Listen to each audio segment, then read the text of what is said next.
हर हर महादेव, जय भोलेनाथ। नमस्कार, मैं साधना पांडे मार्गदर्शन पे आपका स्वागत करती हूँ। प्राय दोस्तों होली होली होली होली बनी रहती है, परंतु भूलिए मत, होली महारात्रियों में एक रात्रि है। इस रात्रि लक्ष्मी साधना होती है, लक्ष्मी आराधना होती है और माता लक्ष्मी को प्रसन्न करने की विशेष कृपा होती है, क्योंकि 4 रात्रियां होती हैं, जिसमें होली की रात्रि, दिवाली की रात्रि मानी जाती है, शिवरात्रि की रात्रि मानी जाती है। इस तरीके से करके ये 4 रात्रियां बड़ी विशेष हो जाती हैं और चारों रात्रियों में माँ लक्ष्मी की साधना करना बहुत उत्तम होता है। और होली की रात्रि को माँ लक्ष्मी की गुप्त साधना होती है, तो वो साधना करना उत्तम होता है। साथ साथ होली के 7 दिन पहले, 8 दिन पहले होलाष्टक लग जाता है, तो किसी भी स्थिति में होलाष्टक से बच के रहना है।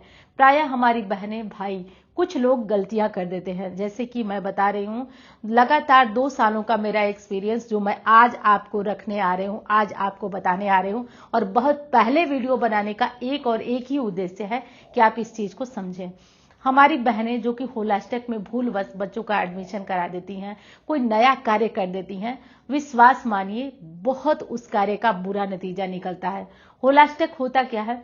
होली के 8 दिन पहले जब प्रहलाद को बहुत कष्ट दिया जा रहा था, भगवान विष्णु को बहुत कष्ट हो रहा था, सभी ग्रह भी उथल पुथल की स्थिति में थे, तो सारे ग्रह इन दिनों उग्र अवस्था में होते हैं। और स्थितियां ये होती है कि इन दिनों में अगर हम कोई शुभ काम कर लेते हैं तो उसका नतीजा अशुभ ही निकलता है।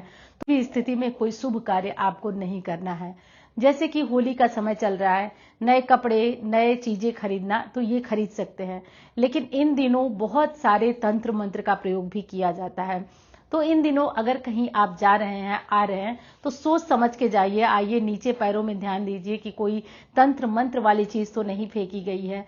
विशेषकर सुबह अगर आप चौराहे से गुजर रहे हैं तो सुबह देखिए, क्योंकि रात में बहुत सारी तंत्र क्रियाएं होती हैं, विशेषकर बंगाल की तरफ तो ये क्रियाएं ज्यादा होती हैं। तो रात में देख करके जाइए कि इन चीजों का कोई भी दुष्परिणाम आपके ऊपर न पड़े, क्योंकि ये दिन ऐसे होते हैं जो बहुत उग्र, जिनको की जले कटी दिन बोला जाता है। इन दिनों में बहुत सारी तंत्र क्रियाएं होती है, परेशानियां खड़ी रहती हैं, और थोड़ी सी सावधानी हम नहीं करते हैं तो किसी के द्वारा फेंके गए जाल में हम फंस जाते हैं और बहुत दिक्कत रहती है। इसलिए सावधान होकर और आगे बढ़िए, ताकि आप सुरक्षित रहें, परिवार सुरक्षित रहे। इन दिनों में अगर रात्रि को आप कहीं जा रहे हैं, आ रहे हैं, तो बहुत तेज खुशबू वाले कोई परफ्यूम लगा के न जाएं। दूसरी चीज कि अगर रात्रि में कहीं से जा रहे हैं, आ रहे हैं, तो आप अपने बालों को बांध करके निकलें। महिलाओं के लिए ये नियम है, तो बालों को बांध कर निकले। बहुत ज्यादा खुशबू, परफ्यूम, इस तरह की चीजों को लगाकर इन 8 दिनों में न जाएं। होलाष्टक कब से कब तक है? 7 मार्च से 13 मार्च तक रहेगा। 7 मार्च से 13 मार्च तक रहेगा। अब बारी आती है कि होली हमारी किस दिन पड़ रही है। तो देखिए दोस्तों, होली हमारी 14 तारीख को पड़ रही है, 14 मार्च को। तो एक दिन पहले होलिका दहन होगा, तो 13 तारीख को होलिका होगा। होलिका में कुछ विशेष चीजों को जरूर आप डालिएगा, जैसे कि होलिका में किसी भी स्थिति में आप पीले सरसों ले लीजिए, काली सरसों ले लीजिए, उसको अच्छे से थोड़ा सा एक दिन पहले, रविवार और मंगलवार को सरसों को नहीं भूना जाता है, तो रविवार मंगलवार को मत भूनिए। बाकी काली और पीली सरसों को थोड़ा सा रोस्ट कर दीजिए कढ़ाई में डाल करके, और इनको आप उबटन बना लीजिए। इनको पीस करके मिक्सर में थोड़ा हल्दी डालकर इनका उबटन बना लीजिए, और इस उबटन को होलिका के दिन पूरे परिवार के शरीर में लगाइए। इससे रोगों का नाश होता है, परेशानियां जाती हैं।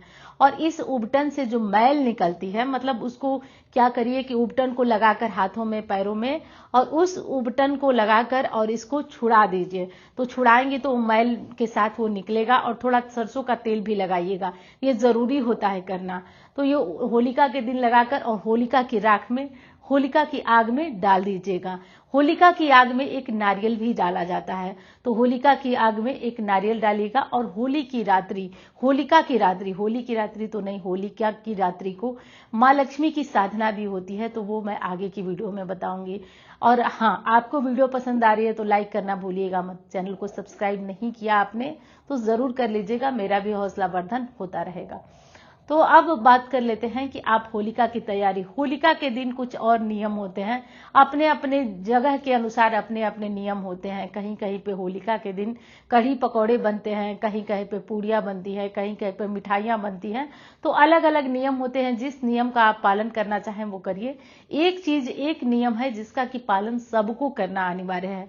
होलिका जलने का जब शुभ मुहूर्त हो, उस मुहूर्त से पहले आप लोग खाना जरूर खा लीजिएगा। होलिका जलाने के बाद खाना नहीं खाया जाता है। तो जब रात्रि को होलिका दहन का मुहूर्त हो, उस मुहूर्त से पहले आप लोग भोजन करके ही होलिका जलाएं। इस बात का ध्यान रखें, इस नियम का ध्यान रखें। और उबटन मार्गदर्शन परिवार के हैं तो सबसे कहना चाहूंगी कि उबटन आप जरूर लगाइएगा। आज उबटन जो काले पीले सरसों का है, बहुत राहत मिलती है। बचपन में हम लोग बीमार हुआ करते थे, तब मम्मी क्या करती थी, थोड़ा थोड़ा उंगलियों में, मौसम बदलने का यही सीजन होता है और बच्चे बीमार पड़ते तो उंगलियों में उबटन लगा करके निकालती थी। और जब थोड़ा बड़े हो गए तब तो शौक आ गया कि उबटन लगवाना है, तो उबटन लगवा करके निकाल करके और तब जाकर के होलिका में हम लोगों का पड़ता था। और ये नियम परंपरा बहुत पुराने समय से चली आ रही है और ये नियम है भी अच्छा। आप इस नियम का पालन जरूर करें अपने घर में सुख शांति और समृद्धि के लिए। हर तरह के रोग बीमारी जाती है। होलिका में एक नारियल डाला जाता है जिससे कि कर्जे, परेशानियां, सब तरह की समस्याएं दूर होती हैं।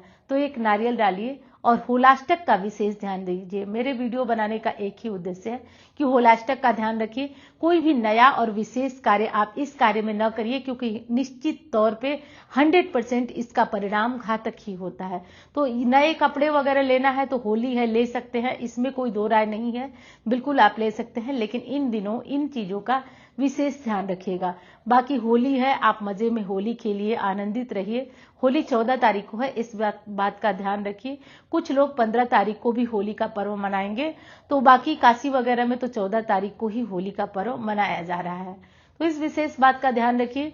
अब होलिका से पहले होलाष्टक रहता है और होलाष्टक में कुछ विशेष कार्य, जैसे कि एक और विशेष कार्य है जो नहीं किया जाता है। सामान्य जो पूजा पाठ आराधना रहती है वो किया जाता है। मुंडन, जनेऊ, इन सब तरह की चीजें भी नहीं की जाती हैं। मुंडन, जनेऊ या अन्य कोई पूजा पाठ, अन्य कोई नियम होता है बड़ा, तो ये सब नहीं किया जाता है, क्योंकि प्रहलाद को कष्ट हो रहा था और उनके कष्ट से सभी नवग्रह को कष्ट हो रहा था।